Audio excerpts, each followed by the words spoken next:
আসসালামু আলাইকুম। নতুন একটা ভিডিওতে আপনার স্বাগতম। আশা করি সবাই ভালো আছেন। আলহামদুলিল্লাহ, আপনাদের দোয়া এবং ভালোবাসা আমিও ভালো আছি। আমার যে টাইগার মুরগিটা আছে সেটা কতদিন হলো ডিম পাড়তেছে, তো সেই ডিমগুলো আমি পরীক্ষামূলকভাবে ফোটাবো। এই জন্য আমি একটা ইনকিউবেটর তৈরি করব একদম ঘরোয়া পদ্ধতিতে। তো এটাতে প্রয়োজন হবে একটা কার্টুন এবং আমি নিচে একটা গেঞ্জি বিছিয়ে দিয়েছি।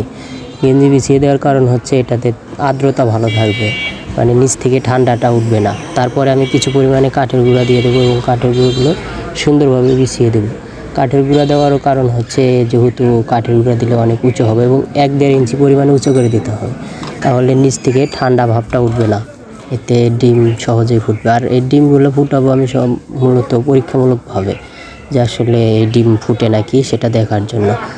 আর প্রত্যেকটা ডিমের গায়ে অবশ্যই এই যে এরকমভাবে দাগ টেনে নিতে হবে, কারণ হচ্ছে যেহেতু এটা মাঝে মাঝে উল্টে দিতে হবে, দিনে না হলেও 2-3 বার উল্টে দিতে হবে।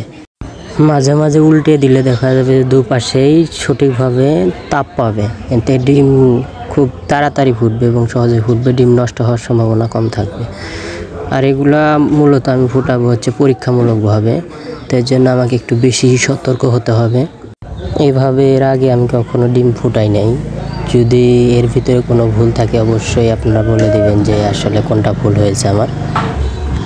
তো এর সাথে আমি 3টা কোয়েল পাখির ডিম দিয়ে দিলাম, দেখি ফোটে কি না এভাবে। তো এখানে আরেকটা জিনিস দিতে হবে, সেটা হলো যে পানি, 1 মগ পরিমাণে পানি দিতে হবে। পানি দিলে দেখা যাবে যে আর্দ্রতা ভালো থাকবে এবং ডিম খুব ভালোভাবে ফুটবে।